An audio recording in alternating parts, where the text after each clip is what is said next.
नमस्कार मित्रांनो. आजच्या या लेक्चरमध्ये आपण अल्कोहोल फिनॉल इथर मधले सीईटी मध्ये आलेले क्वेश्चन्स म्हणजे पीवायक्यू सॉल्व्ह करणार आहे. तर याच्या आधी 2 लेक्चर्स अपलोड झालेले आहेत, ज्यामध्ये आपण रिएक्शन्स कव्हर केले आहे. एका लेक्चरमध्ये आपण सर्व अल्कोहोल, फिनॉल आणि इथरच्या प्रिपरेशन रिएक्शन्स कव्हर केल्या आणि दुसऱ्या लेक्चरमध्ये प्रिपरेशन रिएक्शन्सच्या व्यतिरिक्त जितक्याही रिएक्शन्स होत्या, जसं रिएक्शन्स ऑफ फिनॉल्स, त्यानंतर इलेक्ट्रोफिलिक सबस्टिट्यूशन रिएक्शन्स, त्यानंतर जे एस्टरिफिकेशनच्या रिएक्शन्स आहेत, त्या सर्व आपण दुसऱ्या लेक्चरमध्ये कव्हर केलेले आहे. दोन्ही lecture boards plus CET point of व्ह्यूनी बनलेले आहे. तर तुम्ही त्याला बोर्ड्सची तयारी करत असाल किंवा सीईटीची तयारी करत असाल तरी ते दोन्ही लेक्चर तुम्ही रेफर करू शकता. आणि हा लेक्चर आताचा बेसिकली आपण करणार आहे फक्त पीवायक्यू सॉल्व्हिंगसाठी. तर जे काही पीवायक्यूज मोस्ट कॉमनली या चॅप्टर मधून विचारला जाते ते सर्व पीवायक्यूज या लेक्चरमध्ये कव्हर झालेले आहे. तर लक्षपूर्वक पीवायक्यूज सॉल्व्ह करूया. चला लेट्स. सर्वात पहिले आहे which of the following is not a phenol. म्हणजे खाली जे आपल्याला 4 ऑप्शन्स दिले आहे त्यापैकी कोणता असा स्ट्रक्चर आहे ज्याला आपण फिनॉल नाही म्हणू शकत. बघा, फिनॉल बेसिकली काय असते, एक असते ही बेन्झीन रिंग आणि त्यावर असते डायरेक्टली अटॅच OH ग्रुप. फिनॉलला जो OH ग्रुप अटॅच असते तो बेन्झीन रिंगला डायरेक्टली अटॅच असला पाहिजे. मग त्याच्या व्यतिरिक्त इथे वेगवेगळ्या पोझिशनवर कुठले पण ॲटम किंवा कुठला पण ग्रुप असू शकतो, पण जो OH ग्रुप आहे तो डायरेक्टली बेन्झीन रिंगला अटॅच असला पाहिजे. अशा स्ट्रक्चरला आपण फिनॉल म्हणतो. तर याच बेसिक लॉजिक वरून आपण सर्व ऑप्शन्स एक वेळा बघूया. तर सर्वात पहिला ऑप्शन बघा, यामध्ये पण हा बेन्झीन रिंग आहे, याला OH ग्रुप डायरेक्टली अटॅच आहे. त्यानंतर या बेन्झीन रिंगला OH ग्रुप डायरेक्टली अटॅच आहे. इथे पण सी ऑप्शन मध्ये बेन्झीन रिंग आहे, त्याला हे बघा ही एक बेन्झीन रिंग आहे, त्याला OH ग्रुप अटॅच आहे आणि मग या बेन्झीन रिंगला परत एक बेन्झीन रिंग अटॅच आहे. तर बघा, दुसरा ॲटम किंवा दुसरे ग्रुप्स अटॅच असू शकतात, पण त्या रिंगला डायरेक्टली एक OH ग्रुप अटॅच असणं आवश्यक आहे फिनॉल असायसाठी. आता हा डी ऑप्शन बघा, यामध्ये ही बेन्झीन रिंग आहे, पण इथे एक CH2 ग्रुप आला. इथे जे टर्न आली म्हणजे इथे एक CH2 ग्रुप आला. या CH2 ग्रुपला हा OH अटॅच आहे. म्हणजे बेन्झीन रिंगला OH डायरेक्टली अटॅच आहे का? इथे कोणत्या पोझिशनवर OH डायरेक्टली अटॅच आहे का? नाही. OH अटॅच आहे त्या CH2 ग्रुपला जो बेन्झीन रिंगला अटॅच आहे. तसं इनडायरेक्ट अटॅचमेंट आपल्याला नाही पाहिजे. आपल्याला फिनॉलसाठी पाहिजे OH ग्रुपचं डायरेक्ट अटॅचमेंट, जे की ऑप्शन डी मध्ये प्रेझेंट नाही आहे. आणि त्यामुळे हा ऑप्शन डी जो आहे याला आपण म्हणू की this is not a phenol. बघा, क्वेश्चन मध्ये जेव्हाही असे शब्द वापरले जातात, नॉट किंवा false, which is not true, अशा शब्दांवर लक्ष देणं खूप आवश्यक आहे. कधी कधी आपण फास्ट क्वेश्चन रीड करताना असे शब्द मिस करून देतो आणि ज्यामुळे आपण चुकीचे आन्सर स्टिक करतो. तर लक्षात ठेवायचं, इथे विचारलं आहे की विच इज नॉट फिनॉल आणि म्हणून D is the option which is correct. हे इथे एक्सप्लेनेशन आहे. Phenol contains hydroxyl group directly attach to the carbon atom of benzene. मग नेक्स्ट क्वेश्चन आहे, identify the reagent necessary to bring the following conversion. आता मी तुम्हाला last lecture जेव्हा घेतला, म्हणजे ज्यामध्ये आपण रिएक्शन्स वगैरे कव्हर केले, त्या लेक्चर्स मध्ये प्रत्येक वेळा म्हटलं जी पण इम्पॉर्टंट रिएक्शन आहे त्याचं रिएजंट पण विचारला जाऊ शकते, त्याचं फायनल प्रोडक्ट विचारला जाऊ शकते, फायनल प्रोडक्टचं स्ट्रक्चर विचारला जाऊ शकते. म्हणजे रिएक्शन बेस्ड क्वेश्चन्स भरपूर तयार होतात, म्हणून रिएक्शनला खूप व्यवस्थित स्टडी करा. तर तशातलाच एक क्वेश्चन आहे, identify the reagent are necessary to bring the following conversion. आपल्याला ही जी रिएक्शन होत आहे हे कोणत्या रिएजंट आर च्या प्रेझेंट मध्ये होत आहे ती सांगायची आहे. म्हणजे आर च्या जागी असं कोणता रिएजंट असला पाहिजे किंवा रिएक्टिंग एजंट किंवा कॅटलिस्ट असला पाहिजे जी हे रिएक्शन कॅरी करेल. तर इथे बघा, Cl आहे आणि तो कन्वर्ट होत आहे OH ग्रुप मध्ये. फक्त Cl कन्वर्ट होत आहे OH ग्रुप मध्ये. तर हे KMnO4 झालं, CrO3 झालं, हे सर्व काय आहे, ऑक्सिडायझिंग एजंट्स आहे जे फिनॉलच्या केसमध्ये होते. पण आपण इथे बघा, इथे पण ऑक्सिडेशनच होत आहे काइंड ऑफ, एक सिम्पलच कन्व्हर्जन आहे. म्हणजे Cl च्या जागी OH येत आहे, तर आपण सिम्पलच रिएजंट यूज करू इथे, म्हणजे H2O. जसं H2O मध्ये काय असते, आपल्याला माहिती आहे H प्लस असते आणि OH मायनस असते.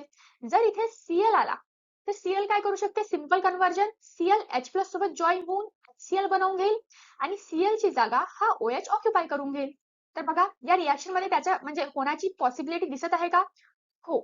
जर R च्या जागी आपण H2O ठेवून पाहू, H2O मध्ये आहे H प्लस आणि OH मायनस. H प्लस काय करणार, Cl सोबत निघून जाणार आणि इथे OH मायनस येऊन अटॅच होणार. जर OH अटॅच झाला तर आपल्याला असं स्ट्रक्चर मिळेल का, जे प्रोडक्ट मध्ये आहे ते ऑफकोर्स मिळेल. तर म्हणून या क्वेश्चनचे जे आन्सर आहे ते आहे H2O. बघा, पुढचा क्वेश्चन आहे, which from the following compound has lowest boiling point. तर ऑप्शन्स मध्ये आहे इथेनॉल, प्रोपॅनॉल, ब्युटॅनॉल आणि मिथॅनॉल. म्हणजे आपल्याला विचारलं आहे की या चारही पैकी सर्वात लोएस्ट बॉइलिंग पॉइंट कोणत्या कंपाऊंडचा आहे. तर बघा, बॉइलिंग पॉइंट वरचे जे क्वेश्चन्स असतात हे खूप इम्पॉर्टंट आहे. याचा एक ना एक व्हेरिएशन दरवर्षी विचारलाच जाते. तर याचं जे एक सिक्वेन्स आहे किंवा जे लॉजिक आहे याला आयडेंटिफाय करण्यामागचे ते लक्षात ठेवावं लागेल. तर बघा, सर्वात पहिले तुम्हाला काय चेक करायचं आहे की ऑप्शन्स काय काय आहेत. म्हणजे एकसारखे ऑप्शन्स आहेत की काही वेगवेगळे कंपाऊंड आहे ऑप्शन मध्ये. सांगण्याचा अर्थ, जसे इथे ऑप्शन मध्ये सर्व काय आहे, अल्कोहॉलच आहे. सर्व कंपाऊंड्स अल्कोहॉलचे आहेत. किंवा कोणते कोणते ऑप्शन्स असे असू शकतात जिथे एखादा अल्कोहॉल आहे, एक अल्केन आहे, एखादा कार्बोक्सिलिक ऍसिड आहे, एखादा कीटोन आहे, असे आहे. तर तुम्ही पहिले ऑप्शन्स रीड करा, ऑब्झर्व करा की सेम काइंड ऑफ कंपाऊंड आहे की वेगवेगळे कंपाऊंड आहे. जर सेम आहे, जसं की इथे सर्व अल्कोहॉलचेच आहे, सेम आहे, तर मग काय करावं लागेल, पण पाहू त्याचा मॉलिक्युलर मास किती आहे. म्हणजे सर्वात कमी पासून सर्वात जास्त पर्यंतचा मॉलिक्युलर मास बघायचा.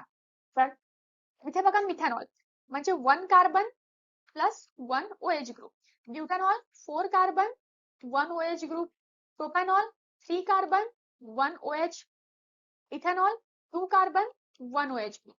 तर आता बघा, जर तुम्ही याच्यावरून बघितलं तर तुम्ही इझिली आयडेंटिफाय करू शकता की सर्वात कमी मॉलिक्युलर मास कोणाचा असेल, तर हा ज्याच्यात 1 कार्बन आहे. कारण बाकीच्या याच्यात 2 कार्बन, 3 कार्बन, 4 कार्बन, ऑब्व्हियसली जास्त मासेस असणार कारण जास्त नंबर ऑफ ऍटम्स आहे. पण इथे सर्वात कमी राहणार मिथॅनॉलचा मॉलिक्युलर मास. कमी नंबर ऑफ कार्बन, कमी मॉलिक्युलर मास म्हणजे कमी वॅन्डरवॉल फोर्सेस, आणि कमी वॅन्डरवॉल फोर्सेस किंवा कमी इंटरमॉलिक्युलर फोर्सेस म्हणजे लोअर बॉइलिंग पॉइंट. जिथे पण फोर्सेस जास्त असते तिथे जास्त बॉइलिंग पॉइंट असते. मोअर फोर्स,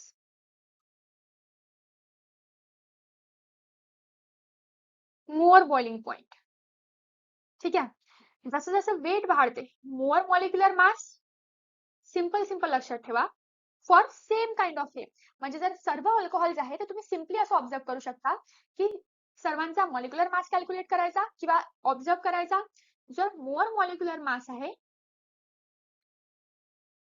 तो असणार आहे मोअर बॉइलिंग पॉइंट कंपाऊंड,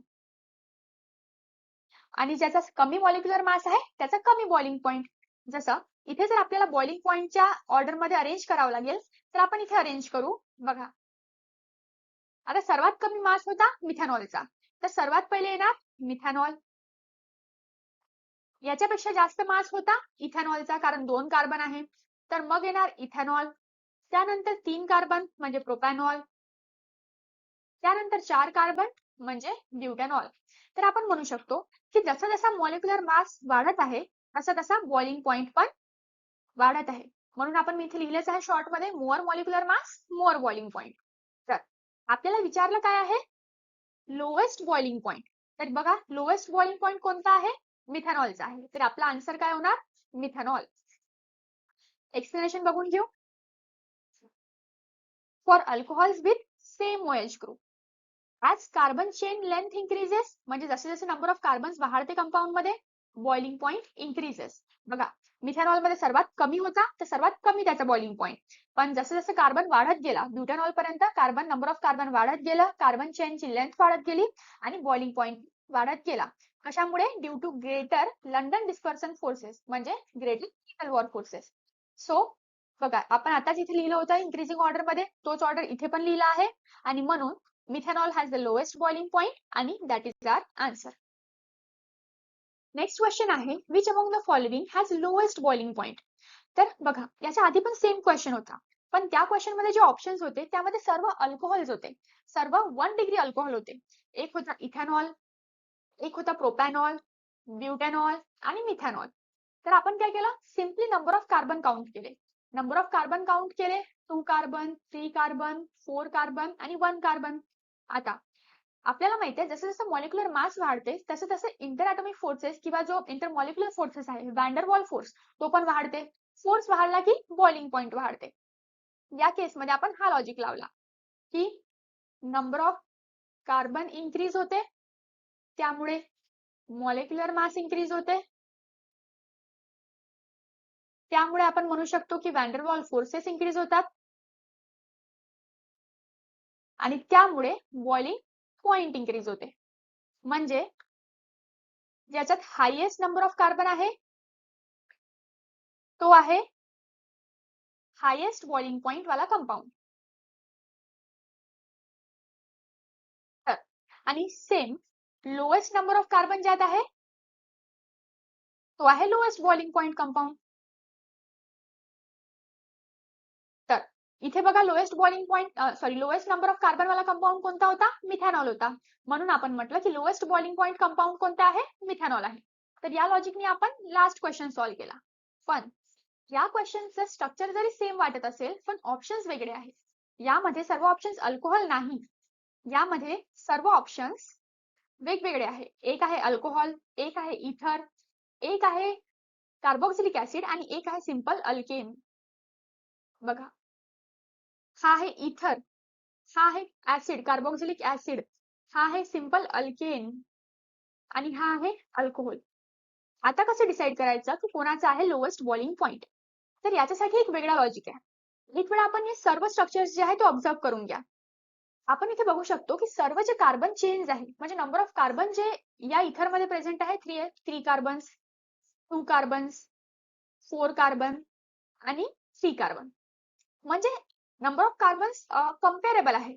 म्हणजे या सर्वांचा जो मॉलिक्युलर मास आहे तो कुठे ना कुठे कम्पेरेबल आहे, एकदम जास्त व्हॅरी नाही करत आहे. तर जे असे स्ट्रक्चर्स आहे आणि पण जरी खूप जास्त व्हॅरी नाही करत आहे पण तरी आहे तर सर्व वेगवेगळे कंपाऊंड. तर अशा स्ट्रक्चर्सचा आता आपण बॉइलिंग पॉइंट अनालिसिस बघूया. सर्वात पहिले आणि सर्वात इम्पॉर्टंट पॉइंट, कधी पण कार्बोक्सिलिक ऍसिड आणि अल्कोहोल जर ऑप्शन मध्ये असले तर या दोनचा जो बॉइलिंग पॉइंट आहे तो बाकी इथर आणि अल्केन्स पेक्षा नेहमी जास्त असते, हायर असते दॅन इथर अँड अल्केन. का बरं जास्त असते? कारण याच्यामध्ये प्रेझेंट असते हायड्रोजन बॉन्ड्स. दोन्ही कार्बोक्सिलिक ऍसिड मध्ये पण OH ग्रुप असते, अल्कोहोल मध्ये पण OH ग्रुप असते, ज्याच्यामुळे या कंपाऊंड्स मध्ये हायड्रोजन बॉन्ड असतात. हायड्रोजन बॉन्ड असल्यामुळे कार्बोक्सिलिक ऍसिड आणि अल्कोहोलचा जो बॉइलिंग पॉइंट आहे तो अल्केन्स आणि इथर्स पेक्षा जास्त असतो. तर आता बघा, कार्बोक्सिलिक ऍसिड मध्ये आणि अल्कोहोल मध्ये म्हणजे या दोन कंपाऊंड मध्ये आता कोण जास्त असते? म्हणजे अल्केन आणि इथर पेक्षा तर हे दोन जास्त बॉइलिंग पॉइंट्स ठेवतातच. पण आता या दोघांमध्ये पण कोण हायर बॉइलिंग पॉइंट्स आहे? कार्बोक्सिलिक ऍसिड मध्ये जे बॉन्डिंग असते ती मोर स्ट्रॉंग असते. म्हणजे कार्बोक्सिलिक ऍसिडचे जे मॉलिक्युल्स असतात ते जास्त स्ट्रॉंगली बॉन्ड झालेले असतात आणि जास्त स्ट्रॉंग बॉन्ड म्हणजे जास्त बॉइलिंग पॉइंट. म्हणजे जर आपण अल्कोहोल आणि कार्बोक्सिलिक ऍसिड मध्ये कम्पेअर केला तर ऑब्व्हियसली कार्बोक्सिलिक ऍसिड जो आहे तो हायर बॉइलिंग पॉइंटचा आहे. ठीक आहे, तर हा झाला आपला याचा कंपॅरिझन. म्हणजे आपण दोन कंपाऊंड सॉर्टेड केले.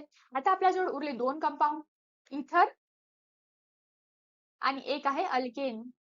तर बघा, अल्केन ते एक सिंपल कंपाऊंड आहे ज्यामध्ये फक्त कार्बनची चेन आहे. पण इथर मध्ये एक ऑक्सिजन ॲटम असते जो मोर स्ट्रॉंगली जे बाकीचे दोन अल्किल ग्रुप आहे त्याला अटॅच करून ठेवते. म्हणजे इथर मध्ये जास्त स्ट्रॉंग फोर्सेस आहे. जास्त स्ट्रॉंग फोर्सेस आहे म्हणजे इथरचा जो बॉइलिंग पॉइंट आहे तो ऑब्व्हियसली अल्केन पेक्षा जास्त राहणार आहे. तर आता आपल्याकडे ओव्हरऑल ऑर्डर काय तयार झालं ते बघा. आपण म्हटलं होतं की कार्बोक्सिलिक ऍसिड आणि अल्कोहोल इथर आणि अल्केन पेक्षा जास्त राहील. म्हणजे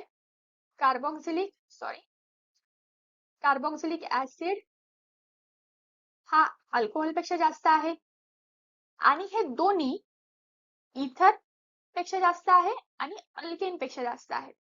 तर इव्हेंच्युअली आपला हा ऑर्डर तयार झाला बॉइलिंग पॉइंटचा.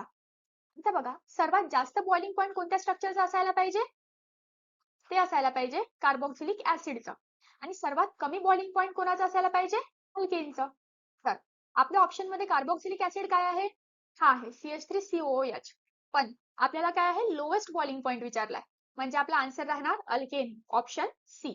एक वेळा तुम्ही हे रीड करू शकता या एक्सप्लेनेशन मध्ये. याच्यामध्ये पण सेम एक्सप्लेनेशन आहे पण मी तुम्हाला सिंपल वर्ड्स मध्ये समजावून सांगितलं. आणि हा लॉजिक तुम्ही तुमच्या नोटबुक मध्ये किंवा नोट्स मध्ये पण लिहून ठेवू शकता. जर सिमिलर क्वेश्चन दुसऱ्या पॅटर्न मध्ये आला तर तुम्ही या लॉजिकने त्याला सॉल्व्ह करू शकता.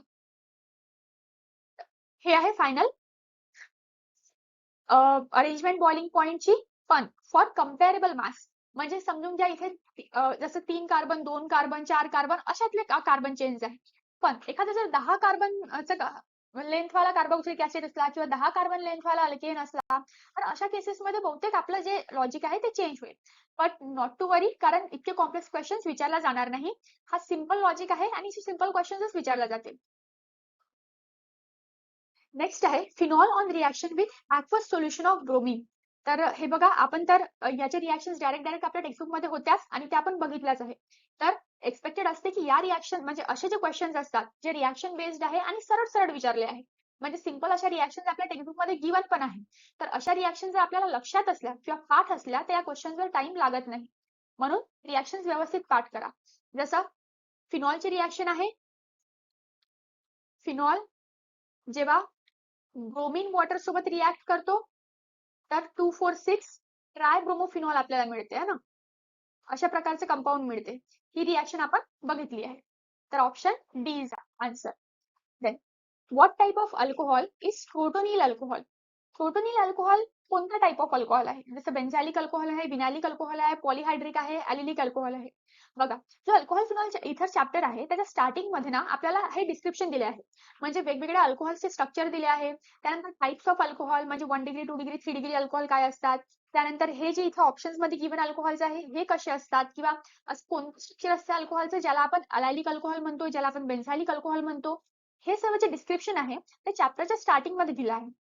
कधी कधी आपण त्या डिस्क्रिप्शनला नॉट इम्पॉर्टंट म्हणून इग्नोर करतो, पण नाही, त्यावर सुद्धा क्वेश्चन्स विचारले जातात. तर आता बघूया आपण कसे क्वेश्चन्स येतात. एक वेळा त्याला पण बघणं गरजेचं आहे. त्याच्यामध्ये जे स्ट्रक्चर्स दिले आहेत, जसं फिनॉलचे स्ट्रक्चर्स किंवा अल्कोहॉलचे वेगवेगळे स्ट्रक्चर, त्याला नाव वेगवेगळे मिळालेले आहे. जसं क्रोटोनिल अल्कोहॉल रीड करून आपण नाही सांगू शकत की हा कोणत्या टाइप्स ऑफ अल्कोहॉल आहे, म्हणजे यामध्ये किती कार्बन असेल, काय असेल. पण तेच जर आपल्याला त्याचं स्ट्रक्चर माहित असलं किंवा पाठ असलं तर आपण इझिली आयडेंटिफाय करू शकतो की तो कोणत्या टाइप ऑफ अल्कोहॉल आहे. तर तुम्हाला ते पाठ करावं लागेल किंवा प्रॅक्टिस करावं लागेल, त्याचं स्ट्रक्चर ड्रॉ करून त्याचे नाव लक्षात ठेवावं लागेल. तर हा आहे क्रोटोनिल अल्कोहॉल. क्रोटोनिल अल्कोहॉल कसा असते? CH2 double bond CH dash CH2 dash OH. आता बघा, हा झाला आपला क्रोटोनिल अल्कोहॉल आणि याला आपल्याला आयडेंटिफाय करायचं आहे की हा कोणता टाइप ऑफ अल्कोहॉल आहे. अलायलिक आहे, बेन्झॅलिक आहे, विनायलिक आहे की पॉलिहायड्रिक आहे. तर अलायलिक अल्कोहॉल बघा, अलायलिक अल्कोहॉल असे अल्कोहॉल्स असतात ज्यामध्ये कार्बन कार्बन डबल बॉन्डला जो कार्बन अटॅच असते, या कार्बनला एक OH ग्रुप अटॅच असणार आहे. म्हणजे अलायलिक अल्कोहॉल मध्ये काय असते की एक कार्बन कार्बन डबल बॉन्ड असते. त्या कार्बन कार्बन डबल बॉन्डला एक कार्बन सिंगल बॉन्डने अटॅच झालेला असते. ठीक आहे, कार्बन कार्बन डबल बॉन्डला एक कार्बन सिंगल बॉन्डने अटॅच झालेला असते आणि या कार्बनला सिंगल बॉन्डने अटॅच झालेला कार्बनला OH ग्रुप अटॅच असते. अशा अल्कोहलला आपण अलायलिक अल्कोहॉल म्हणतो. तर एक वेळा बघा तर की हा वरचा स्ट्रक्चर जो आहे हा अलायलिक अल्कोहॉल सारखा आहे का? इथे पण आहे कार्बन कार्बन डबल बॉन्ड. या कार्बन कार्बन डबल बॉन्डला एक कार्बन अटॅच आहे जो सिंगल बॉन्डने अटॅच झालेला आहे आणि या सिंगल बॉन्डने अटॅच झालेल्या कार्बनला OH ग्रुप अटॅच आहे. म्हणजे येस, हा अलिलिक अल्कोहॉल आहे. आपण म्हणू शकतो की क्रोटोनिल अल्कोहॉल हा अलिलिक अल्कोहॉल आहे आणि म्हणून आपला आन्सर आहे आन्सर ए, किंवा ऑप्शन ए. आता पुढे वाढायच्या आधी एक महत्त्वाची इन्फॉर्मेशन. टेलिग्राम चॅनलवर आम्ही तुमच्यासाठी सीईटीचा एक कम्प्लीट स्टडी प्लॅन घेऊन येत आहे, ज्यामध्ये तुम्हाला tips and tricks, complete study material, प्रॅक्टिससाठी इम्पॉर्टंट क्वेश्चन्स, PYQs, त्यानंतर प्रत्येक चॅप्टरसाठी जे क्विक रिव्हिजनचे व्हिडिओज येतील किंवा PYQ सॉल्व्हिंगचे जे व्हिडिओज येतील त्याची लिंक, आणि सर्वात महत्त्वाचे म्हणजे टेस्ट, चॅप्टर वाईज टेस्ट आणि मॉक टेस्ट अवेलेबल करून मिळतील. तर लवकरात लवकर चॅनलला जॉईन करा. तुम्ही ही लिंक सर्च करू शकता किंवा या QR कोडला स्कॅन करा किंवा व्हिडिओच्या डिस्क्रिप्शन बॉक्समध्ये पण खाली चॅनलची लिंक दिली आहे, त्या लिंकला क्लिक करा आणि चॅनल जॉईन करा. It will help you to boost your CT score. Next question बघू. Which of the following is trihydric phenol. Trihydric phenol बघा, फिनॉल ग्रुप आहे, हा आहे फिनॉल. पण ट्रायहायड्रिक फिनॉल मीन्स काय? ज्यामध्ये 3 OH ग्रुप आहे.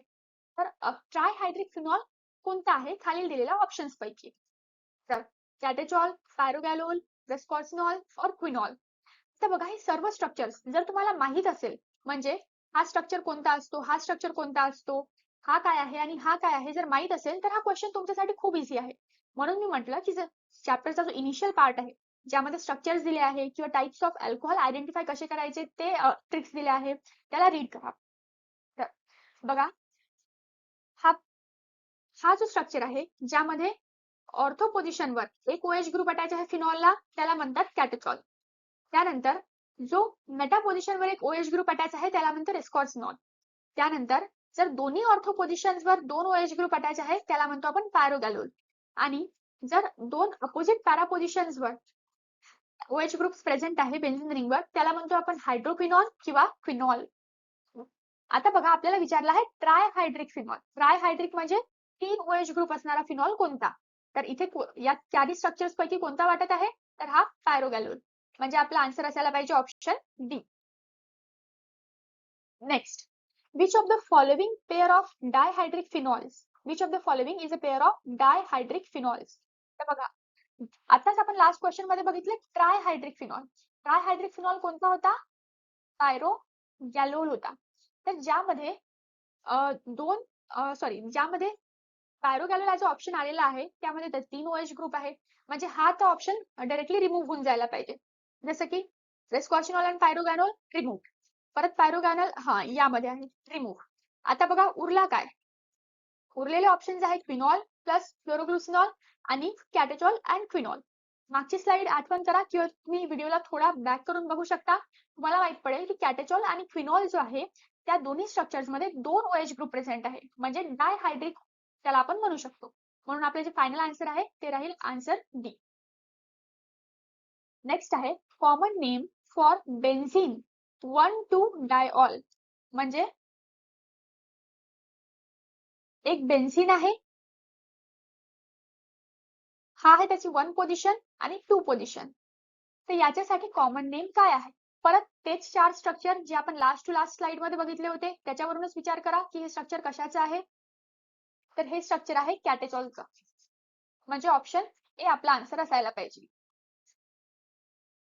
नेक्स्ट क्वेश्चन आहे which of the following compound does not form intermolecular hydrogen bonding. जेव्हाही हायड्रोजन बॉन्डिंग रिलेटेड क्वेश्चन येते सर्वात पहिले लक्षात घ्यायचं की हायड्रोजन बॉन्डिंग म्हणजे काय असते? H आणि O ॲटम असायला पाहिजे कंपाऊंड मध्ये. सर्वात प्रायमरी रिक्वायरमेंट की जर H आणि म्हणजे हायड्रोजन आणि ऑक्सिजन ॲटम आहे तर तिथे हायड्रोजन बॉन्डिंगची पॉसिबिलिटी आहे.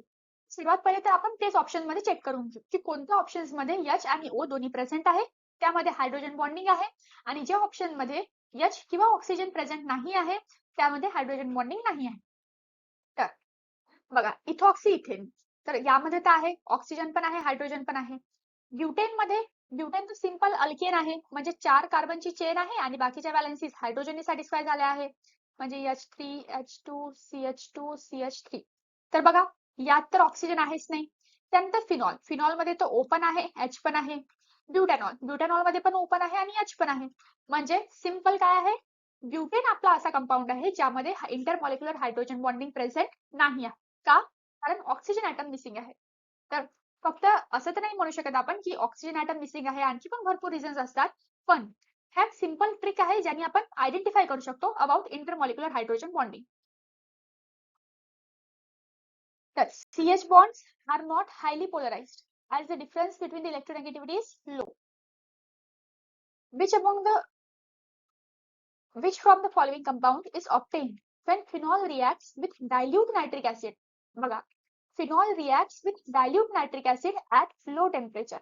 जेव्हा फिनॉल कॉन्सन्ट्रेट नायट्रिक ऍसिड सोबत रिॲक्ट करते तेव्हा काय फॉर्म होते? पिक्रिक ऍसिड म्हणजे 2,4,6 ट्रायनायट्रोफिनॉल.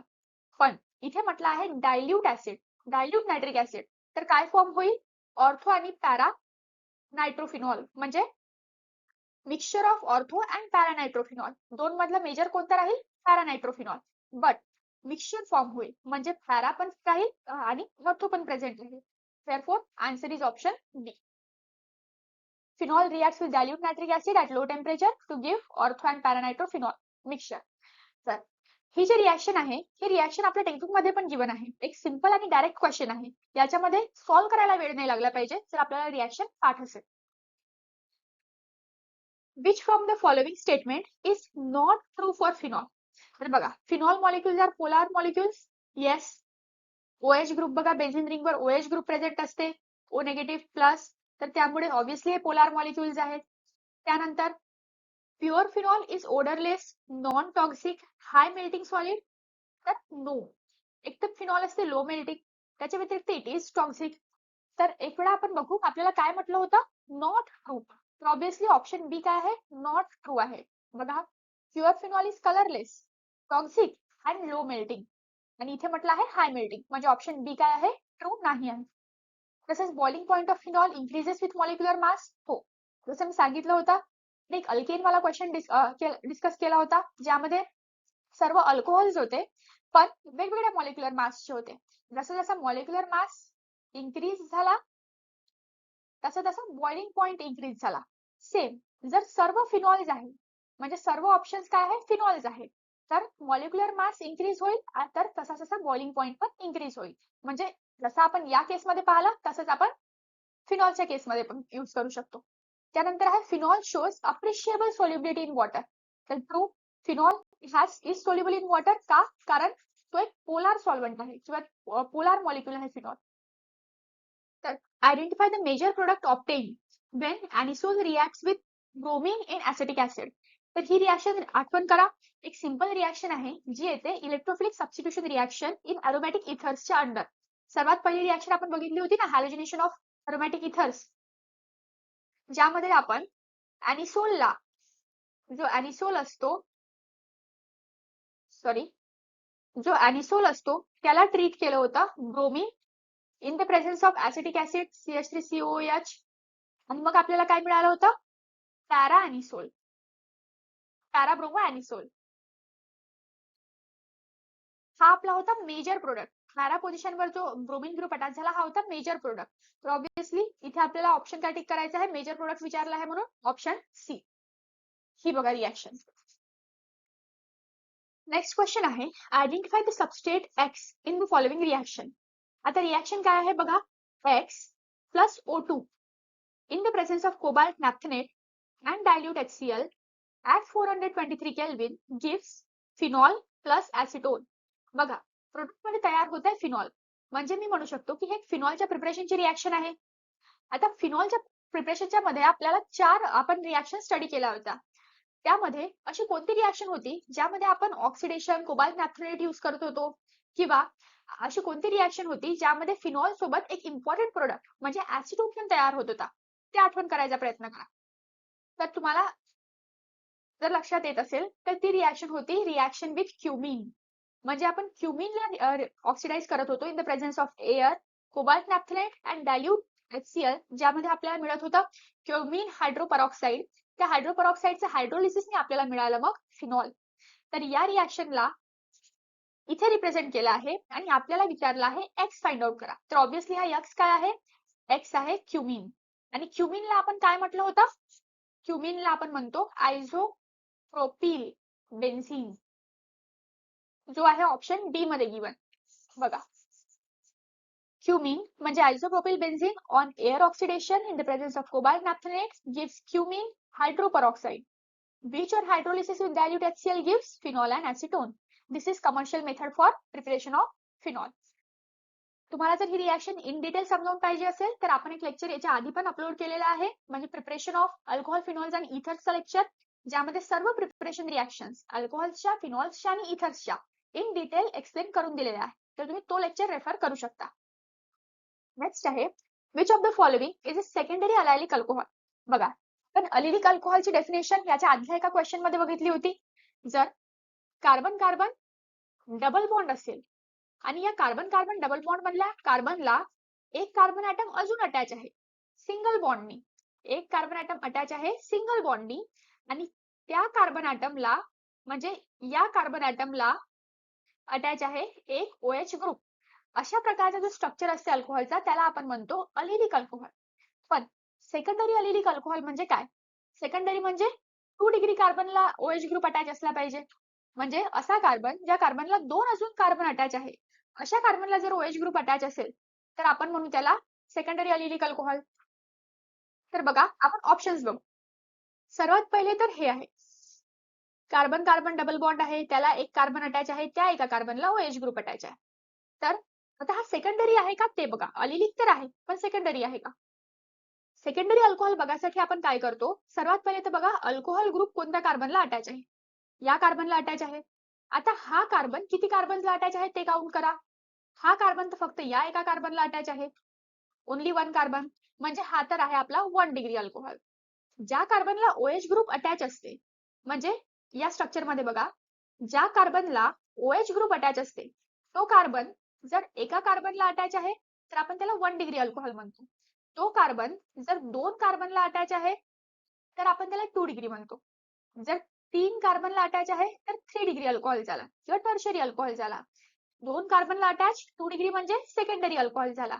तर अशाच प्रकारे आपण हे सर्व ऑप्शन्स अनालाइज करणार आहे. बघा परत आता हा बी ऑप्शन बघा, यामध्ये जो OH ग्रुप आहे तो ज्या कार्बनला अटॅच आहे तो कार्बन फक्त या एका कार्बनला अटॅच आहे, म्हणजे हा पण आपला 1 डिग्री अल्कोहोल म्हणजे प्रायमरी अल्कोहोलच झाला. आता ऑप्शन नंबर 3 बघा, थर्ड ऑप्शन मध्ये हा जो OH ग्रुप ज्या कार्बनला अटॅच आहे तो कार्बन या कार्बनला अटॅच आहे आणि या कार्बनला अटॅच आहे, म्हणजे 1 आणि 2 दोन कार्बनला अटॅच आहे. OH ग्रुप ज्या कार्बनला अटॅच आहे, OH ग्रुप ज्या कार्बनला अटॅच आहे तो कार्बन पुढे 2 कार्बनला अटॅच आहे, म्हणजे हा आहे आपला 2 डिग्री अल्कोहोल. आता 2 डिग्री अल्कोहोललाच आपण सेकंडरी अल्कोहोल पण म्हणतो. परत आपण डी ऑप्शन पण बघूनच घेऊ. ऑप्शन डी मध्ये बघा, OH ग्रुप ज्या कार्बनला अटॅच आहे, OH ग्रुप ज्या कार्बनला अटॅच आहे तो कार्बन 3 कार्बनला अटॅच दिसत आहे.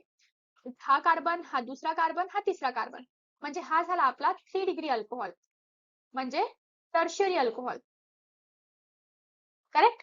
तर आता या चारही ऑप्शन्स पैकी आपला सेकंडरी कोणता आहे? ऑप्शन सी आपला सेकंडरी अल्कोहोल आहे. तर हे झालं आन्सर ऑप्शन सी. त्यानंतर identify the product obtain when phenol heated with zinc dust. जेव्हा आपण फिनॉलला हीट करतो झिंक डस्ट सोबत, तर काय प्रोडक्ट तयार व्हायला पाहिजे? ही एक सिंपल रिएक्शन आहे जी आपण रिएक्शन ऑफ फिनॉल्सच्या अंडर स्टडी केली होती. याचा आपल्याला डायरेक्ट आन्सर माहित असायला पाहिजे, कारण ही एक फिनॉलची रिडक्शन रिएक्शन आहे. सिम्पली हा OH ग्रुप रिमूव्ह होऊन जाईल आणि आपल्याला एक सिंपल बेन्झीन रिंग मिळेल, म्हणजे ऑप्शन ए आपला आन्सर असायला पाहिजे. चला बघून घेऊ एक वेळा. येस, ऑप्शन ए आपला आन्सर आहे. तर अशा प्रकारे आपण इम्पॉर्टंट PYQs किंवा जे इम्पॉर्टंट टाइप्स ऑफ क्वेश्चन्स जे अल्कोहोल फिनॉल इथर मध्ये विचारले जाऊ शकते ते आपण या लेक्चर मध्ये कव्हर केले CET पॉइंट ऑफ व्ह्यूने. तुम्ही आणखी काही क्वेश्चन्स प्रॅक्टिस करू शकता. जर तुम्हाला क्वेश्चन्स हवे आहेत विथ सोल्युशन्स किंवा तुम्हाला टेस्ट द्यायचे असेल तर टेलिग्राम चॅनलला जॉईन करणं विसरू नका. चॅनलची जी लिंक आहे ती डिस्क्रिप्शन बॉक्समध्ये अवेलेबल आहे. Thank you so much.